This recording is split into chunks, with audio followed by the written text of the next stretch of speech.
Yeah, a small little update. I haven't had one in a while. I've been working a lot of overtime. We got our kit.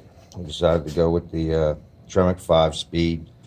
Got a Lakewood bell housing. We got a McLeod clutch in there. We got everything all set up. The way this works, I went and decided to go with a hydraulic throw-out bearing.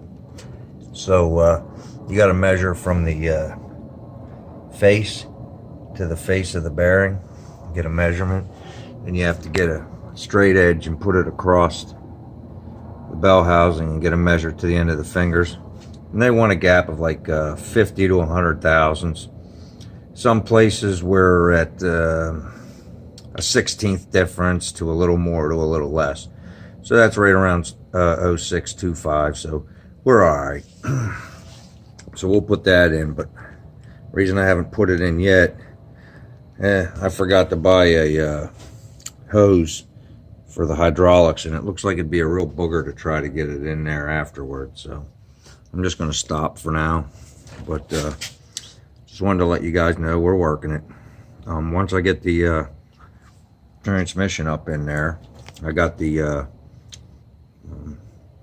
brace for the transmission in the house yet. I'll mock that up and put it in. We'll just screw it in for now, because you know I gotta put it in between the frame, and if the frame moves a little bit, I want to make sure the body mounts will all still line up before I weld it in solid. The bar itself bolts on, but the brackets and everything, I just don't want to have a snafu where we put the bar in and all of a sudden none of our body mounts match up anymore, because things move. Even the slightest bit, it'll move. We'll have to drill a hole in the floor for the shifter there. That's no big deal, and then we'll make a nice little tower for that. But that's where I'm at. That's all we got for today. And like I said, I'll go in there and I'll order a number 4 AN hose, and we'll be ready to put this in. Be done. Take care. All right, went ahead and I put the transmission in today. Figured I'd give you guys a short video, show you what's going on. Had a little bit of a bugger getting it in because of the hydraulic throw-out bearing.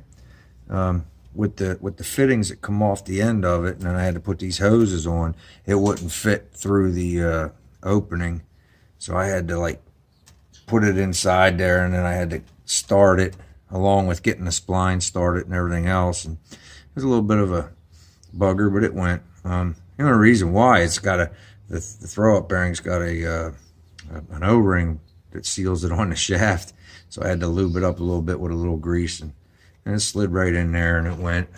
We put the transmission cross member bar in. I only got it setting there for right now, and it's holding the weight. It's cool, but I mean, they give you self-tapper. See those 2 holes right there? They give you self-tapper bolts that you could use, but we're not going to do that. We're welding those in. It's no big deal. We could still unbolt it and get it out with the 2 other bolts, and on the bottom with the studs coming off the mount. So I just don't want to do it yet. And I don't have the tool to measure the angle.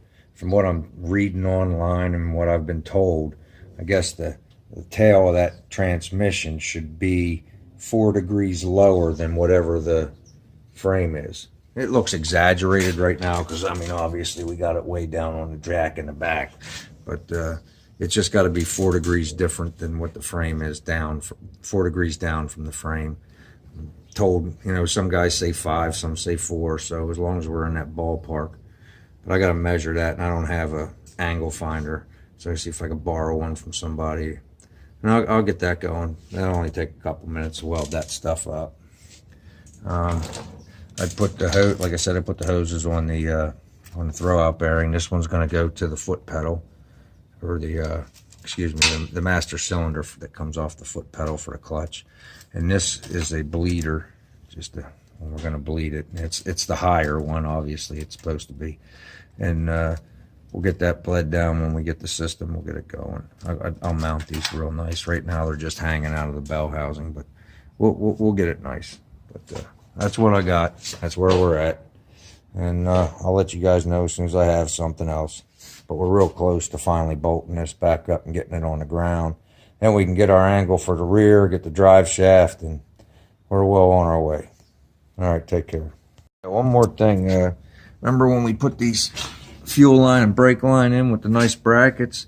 Remember, we only screwed those on, and good thing, because I'm going to have to move them. I had to unbolt this bracket, and I have to get my buddy to help me out, and we'll make some nice bends to get it around this so I can still get it in and out. Either that, or I'll just end it right behind the bar so that we can, you know, be able to get this in and out without an issue. I'll just have to run hose from here up, or like I said, we'll take a look at it. Whatever looks the nicest. It's one of them things that's custom. We can do anything we want. But I was just showing you guys that's why we only screwed these braces on until we get everything in there. That's the beauty of self-tapper screws, just to hold things together until you get ready and you know everything's done, and then you can weld it out.